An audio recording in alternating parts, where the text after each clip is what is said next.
News, heto na, pinasag na, katotohanan, Pimentel, nagsalita na, sinagot na, Kongreso, karma na.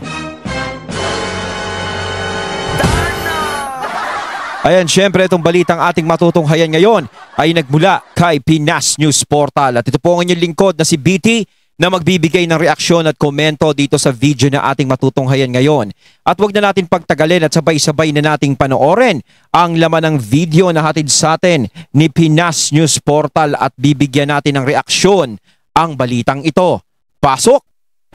Pag-usapan natin ngayon ang mga pahayag ni Senator Coco Pimentel. Ayun, syempre bago natin simulan ang videong ito, nais ko nga pala magbigay ng credits dito sa boses na madidinig natin ngayon at bibigyan ng reaksyon. Walang iba kundi si General Macanas. Boses na boses pa lang mga katunay, no? Ayan, syempre, suportahan natin yan. Suportahan natin yan, the General's Viewpoint. Ipagpatuloy natin. Tungkol sa impeachment ni BP Sara. Si Coco Pimentel. Isa sa mga hinahangaan kong senador na may prinsipyo, itong si Senator Coco Pimentel. Ano? Ayan, si Malala Coco. nyo nung hearing sa War on Drugs sa Senado na itong si Senator Pimentel ang nag-preside. Maraming nagalit sa kanya. Bakit daw niya pinagbibigyan si Tatay Digong, gano'n, na di fact na medyo nagkahigwaan sa PDP laban. Yun ang kwento. So, dapat sana itong si Senator Pimentel, pagkakataon niya ng gumanti kay PRRD. Kaya lang, hindi. Napakaganda. Patas lang ang pagkandak niya ng hearing sa War on Drugs. So parang ang gusto kasi nilang mangyari, no? No, parang pinupush nila si Coco Martin, si Coco Pimentel, na parang yung sinasabi nga ni General Macanas na gumanti kay PRRD. Pero alam nyo, no, hindi niya nga ginawa yun. Kumbaga, nandudun pa rin yung professionalism, 'di ba? At saka yung respeto, no? Siyempre, dating presidente pa rin yan, eh. 'Di ba? Dapat nga nire-respeto pa rin yan, eh. 'Di ba? Kung ano yung pagrespeto nila sa presidente ngayon, dapat mas marirespeto sila dyan dahil dating presidente yan. At isa pa, no, hindi lang basta-basta presidente lang yan. Malaki ang naitulong ng dating presidente na yan. Mas malaki pa nga naitulong yan kaysa sa ngayon.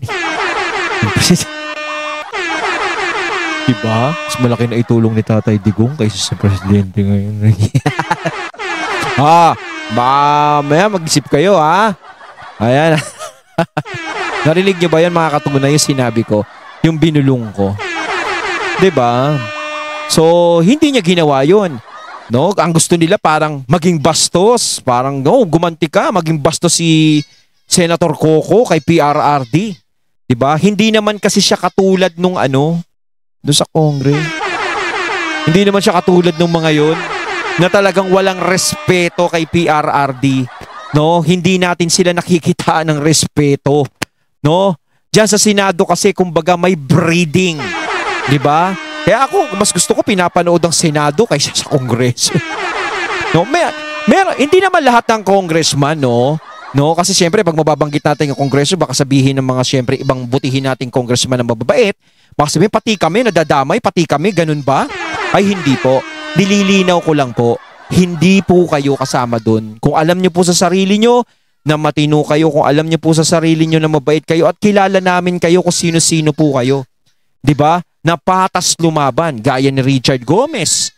'Di ba? Congressman, napakabait na congressman, talagang mayroong malasakit sa taong bayan.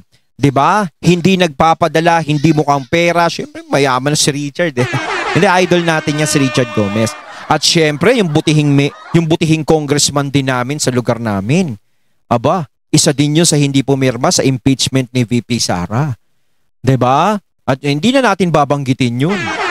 Oh, 'di ba? Pero isa rin siya sa mga matitino. Talagang ang ganda na naging pamamalakad niya sa lugar namin. Hindi lahat ng mga congressman kasi katulad ng mga walang ya, 'di ba? Ng mga bastos na di mo malaman talaga, 'di ba?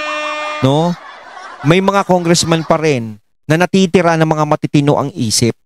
'Di ba? Hindi ko naman sinasabing lahat kayo baliw, 'di ba? Pero iba kasi yung pagrespeto kay PRRD sa Senado kasi baka sinasabi ng iba, binibaby si Duterte sa sa Senado, eh. Hindi siya binibaby. 'Di ba? Hindi siya binibaby, hindi siya inaano. Ha? Respeto po yun dahil dati pa ring presidente yan na dapat yung nire-respeto. So, dito sa impeachment Parang ano kasi yan eh. Ibig sabihin, tatay mo, may tatay ka. O, malaki yun na itutulong ng tatay mo sa'yo dati, tinutulungan ka, binibili ka ganito, ganyan, nag-aaral ka, ganito, ganyan, ganyan. Nire-respeto mo siya nun. Kasi lahat binibigay niya sa'yo. Eh paano, pag hindi na siya ang gumagawa nun sa'yo, tumanda na siya, hindi niya na kayang kumilos, ibig sabihin yan, babastusin nyo na lang ba siya? 'Di ba? Ganyan na lang, parang wala na kayong pakialam, sisigaw-sigawan nyo na lang. 'Di ba? Parang ganun yan eh. 'Di ba? Oh, ganun yung ginagawa nyo kay Tatay Digong. Nung dating nanunungkulan siyang presidente, napakababait nyo sa kanya, napakababait nila sa kanya. Pero nung nawala na sa pagiging presidente si Tatay Digong, kung bastos-bastusin nyo na lang si Tatay Digong, eh ganun-ganun na lang, na akala nyo walang naitulong sa inyo. 'Di ba? Kayo sobrang bastos kahit yung mga tao, no, yung mga taong bayan na pumapabor sa mga nagsipirma na tanggalin si BP Sara sa impeachment. 'Di ba? Kahit kayo, no, kami naman yung mga taong bayan na matitinong utak. 'Di ba? Kayo, kung galit kayo sa mga Duterte, no, yung lisensya nyo, wag nyong ipa-renew ng 10 years. Pag sinabi sa inyo ng LTO, 10 years yung lisensya mo. Paparenew ka, 10 years ka. Sabihin nyo, hindi. 5 years lang ang gusto ko kasi ayoko kay Digong. Diba? Dapat ganon. Galit ako sa mga Duterte kaya 5 years lang, ayoko ng 10 years. Kasi ang kapal ng mukha mo eh. Ang kapal-kapal ng mukha mo. Diba? Ang kapal ng mukha mo na sinasabi mong galit ka sa mga Duterte, pero pag pumunta ka ng LTO, tapos magpaparenew ka, 10 years. Ang kapal ng mukha mo. Sino ba ang nagpaano niyan? Sino ba ang nagpatupad niyan ng 10 years na yan? Si PRRD, si Tatay Digong. 'Di ba? Kung galit na galit ka sa kanya, gawin mo lang 5 years ang lisensya mo, wag mong gagawing 10 years kasi ang kapal naman ng mukha mo pag ginawa mong 10 years. 'Di ba? Dahil nito, kung matutuloy, isa sa mga inaasahan ko na patas itong si Senator Pimentel. Yo. Okay, in-interview siya ng 1PX. Ito, ang kanyang mga payag. Open siya, okay lang sa kanya kung ang Pangulo magtawag ng special session para masimulan ng impeachment trial. Kailang nang tinanong siya tungkol sa mga kongresista na nag-aapura na, yung mga young guns, nangungulit nga, simulan nyo na, bakit ang tagal nyo, bakit junto pa? Ang ganda ng sagot niya na hindi ko sila aawayin, naintindihan ko sila dahil mga prosecutor sila, kaya lang, let me remind them, warning, huwag niyong galitin ang mga judges na magdinig sa inyong kaso, isinampang kaso. Ang galing ng kanyang ang kanyang mga payag. Pakinggan natin ang interview. Huwag yung galitin, huwag nyo silang inisin. Kumbaga, huwag nyo inisin yung mga senado, no? Pag nabuisit sa inyo, baka lalo pa kayong bitinin. Kasi alam naman nila, katulad niya, June. Syempre, magbabago. May matatalo dyan sa mga yan, tingin ba nila sa sarili nila? Mananalo pa rin silang congressman sa mga pinagagagawa nila? Meron ding mga matatalo dyan. Siyempre, magbabago na naman yung mga nagsipirma, bago na naman yun. 'Di ba? Hindi na naman parang bago na naman. Sa pagdating ng June, yun ang kaya nila minamadali, gusto na nila ngayon mangyari hangga't nandiyadyaan pa. Hangga't nandiyadyaan pa sila, kasi pag dinala pa sa June, wala na eh. Magbabagong proseso na naman yun eh. Di tenggal na naman sila, parang baliwala yung pinagpipirmahan nila. Natin. So, kasi masyadong lakas yung isa eh. So, we will begin this more time as far as legislative matters are concerned, and then we can formally convene, make the necessary, adopt the necessary resolution to formally convene as impeachment. So that the process is a long process kasi of filing an answer, filing a reply, that is a time-consuming process. Maumpisahan na po yun. Yun nga rin po yung isang thought, kung mag-special session, it has to be tatawagin ito ng presidente at dapat legislative yung matter. But I was listening to an interview of former Associate Justice Tony Carpio. Ang sabi nga niya, pwede naman siya mag-call on a legislative matter and then, as you said, pwede nga mag-convene na rin as an impeachment court. But earlier, I also heard an ambush interview with Senator Joel Villanueva. Sabi niya parang, it will really take time. So kung gusto nilang madaliin ito, ay hindi talaga kaya because as you said, maraming reparasyon, wala pang ang kulay ng rope, etc. etc. In your opinion, no, as part of the minority, meron ba kayong role, kumbaga, meron ba kayong space to air your views on this since two lang kayo in the minority ni Senator Risa? Gawa ko rin po because I released a statement, diba, and I think the media covered it. Sabi ko, I am open to the President for a special session and then a suggestion po to make it a more relevant session. We add the legislative matters that we rush para naman mabalikan namin, we can review what we did, and then we can all start these impeachment proceedings by convening a court, and then even if the special session is adjourned, may sariling buhay na po yung impeachment court, may sariling calendar na po yan. So hindi na yan the Senate is in session and the legislative Parang may mga sasakyan dumadaan eh. but the impeachment court is in session. Magagawa na kasi na sariling calendar. So, agree ako kay Senate President na we need to be in session at a Senate before we can say na, ang suot na natin ngayon is yung pangalawang sombrero na namin as an impeachment court. We have to do the normal transition. Complaint sa Kamara. Tsaka naman Ngayon, dapat talaga sundin yung proseso, 'di ba? Hindi naman dapat na parang dinidiktahan sila, 'di ba? Na madaliin niyo na yung impeachment kay Sara Duterte. Anong ginagawa niyo diyan? Parang tatanga-tanga ba kayo gaganunin ng Senado? 'Di ba? Parang inuutusan kayo para talagang sinusubok nila kayo, 'di ba? Lang yan, 'di ba? Kita mo? Inuutusan kayo ng mga distrito lang ang bumoboto. Samantalang kayo sa Senado buong Pilipinas ang bumoboto sa inyo. 'Di ba? Pero kung utos-utusan kayo ng mga 'yon, akala nyo akala nila mas mataas pa sa inyo. 'Di ba? Dapat matuto silang sumunod sa proseso kasi talagang atat lang talaga sila na si VP Sara ay ma-impeach. 'Di ba? 'Yun ang inaasahan nila. Gustong-gusto talaga nila 'yan kasi alam naman natin, 'di ba? Marami talagang masasagasaan si VP Sara diyan sa mga 'yan pagdating ng 2028 na nanalo siya bilang presidente. Yun ang pine-prevent nilang mangyari. 'Di ba? Hangga't maaari, kailangan matanggal 'yan. 'Di ba? pati si Senator Escudero, reklamo, huwag niyo kaming apurain. Oh. So sana maiparating, marinig ito ng mga kongresista na nag-apura na dahan-dahan kayo. Do not agitate. Huwag niyong galitin ang mga judges na didinig sa isinampa ninyong kaso. Yes. Tama nga lang naman, di ba? Okay, so tingnan natin. Ginagalit nyo pag nainis sa'yo dyan, kayo din. Baka lalo kayo mabitin. Nangyari dito sa impeachment case na ito, kung magpatawag pa ang Pangulo ng special session, wala. Aksyon ng House leadership doon sa napipintong pagsampa ng criminal case laban kay Speaker Martin Romualdez at ang mga kapwa niya kongresista kaugnay doon sa falsification of legislative documents. Dito yung isasampa ni grupo ni Congressman Pantaleon Alvarez, Attorney Jimmy Bundok at iba pa. If I'm not mistaken, ngayong araw, as early as possible, isasampa na yung kaso criminal case. So ano ang reaksyon ng kasamahan ni Speaker Martin Romualdez? Kasi si Speaker, timing lang yan. Minsan-minsan nagsasalita. Di naman nagsasalita yan, lagi naman inosente. Pag tinanong mo yan, nagsalita yan hindi ko alam ang nangyayari. Kala mo may amnesia siya no? Kaya lang, marami siyang mga lieutenants, wala lang na nagsasalita. Okay, ito, ang nagsalita si Congressman Pongkon. Sabi nga, stop diversionary tactics. Itinukos niya kay VP Sara.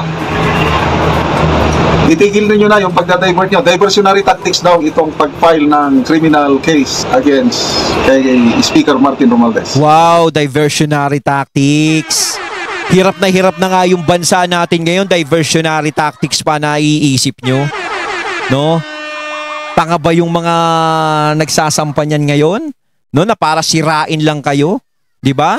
Para sirain lang kayo na sumisira din sa mga Duterte. 'Di ba? Kasi sinasabi ko nga nung nakaraan yung ginagawa nyo is diversionary tactics din ba? 'Di ba? Yung ginagawa nyo kay VP Sara, 'di ba? Para malihis yung usapan, hindi pag-usapan yung mga baykam na yan. Yung mga nangyayari sa bansa natin ngayon, yung mga budget na yan, yung mga nasi-zero budget na yan, yung mga malalaking budget na lumalabas, yung impeachment bang yan ay diversionary tactics nyo lang din para hindi mapag-usapan, di ba? Ibalik ko sa inyo yung tanong. Di ba? Kasi kung kayo makapagsalita kayo, di ba? Parang napakalinis nyo eh. Parang ganito eh, di ba? Eh yung mga tao nararamdaman na kasi. Nararamdaman na yung problema ng bansa natin. Hindi naman siguro para gumawa lang ng kwento yung mga taong gustong magsampa. 'Di ba? Kasi para silang tanga nun. Gumagawa lang sila ng kwento tapos house show lang yung ebidensya nila. Kaso nga lang nakikita natin sila, nahalata natin talaga na parang totoo talaga. Alam nyo ba kung bakit? Hindi lang naman sila yung nagpapatunay niyan eh. 'Di ba? Ultimo kalaban ng mga Duterte, nagpapatunay dyan sa mga blanco, sa mga budget na yan. Diba? Ngayon, kung may iba pang kasong ikinakaso dyan, edi kung alam nyo na matino yung pinaglalaban nyo, edi magsalita siya, diba? Ipaliwanag niya. Ganun yun. Alam natin, pinagtatanggol nyo yung sinusuportahan nyo, pinagtatanggol din namin yung sinusuportahan namin. No? Pero yung diversionary tactics na salita na yan, no? Parang mali. Para daw mawala yung issue sa impeachment, kaya ito, pinapailan ng kaso. Okay. Mag-focus daw, i-address yung impeachment complaint. Anong i-address niya? Wala pa ng impeachment, delete niya eh. Tinatawanan lang sila ni VP Sara. So ito, sa balita 1PH, 1PH, Sara told, stop diversionary tactics, address impeach raps. House Assistant Majority Leader Jay Kongkon said it was the height of political absurdity to raise issues against Speaker Martin Romualdez at this crucial stage. Height of political absurd yung walang kwenta daw. Yung pag-file ng kaso. Bakit walang kwenta? Diversion lang para mawala yung issue sa impeachment. Wala daw kwenta yan. Yung pala, wala palang kwenta di harapin nyo, di ba? Ganun lang yun. Wag na kayong magsalita kasi sinasabi nyo na wala palang kwenta yan. No, yung kinakaso kay Tambi. Kung walang kwenta, wag na kayong mag-react.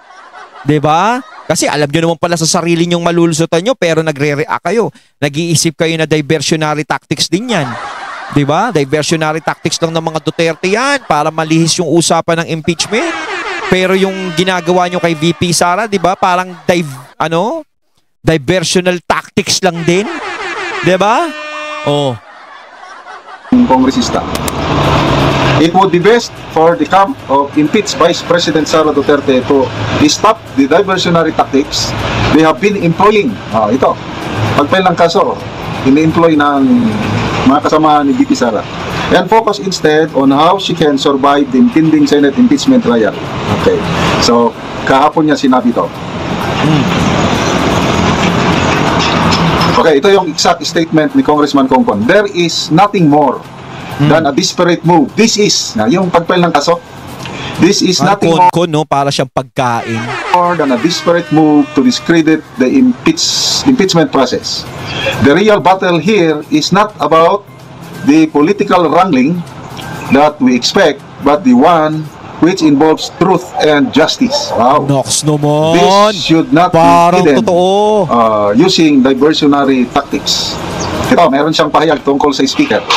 The speaker has been instrumental in ensuring that the rule of law, is followed, and now he is being targeted to weaken the case against the Vice President. Nox naman. This to me seems crystal clear, let alone the timing.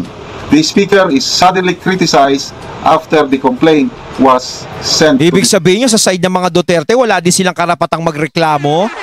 'Di ba? Kung meron ding nakikita nga na hindi maganda, kung meron silang gustong ireklamo dyan, wala silang karapatan kasi kapag nagreklamo sila, diversionary tactics na naman maiisip nyo. Sus! The Senate.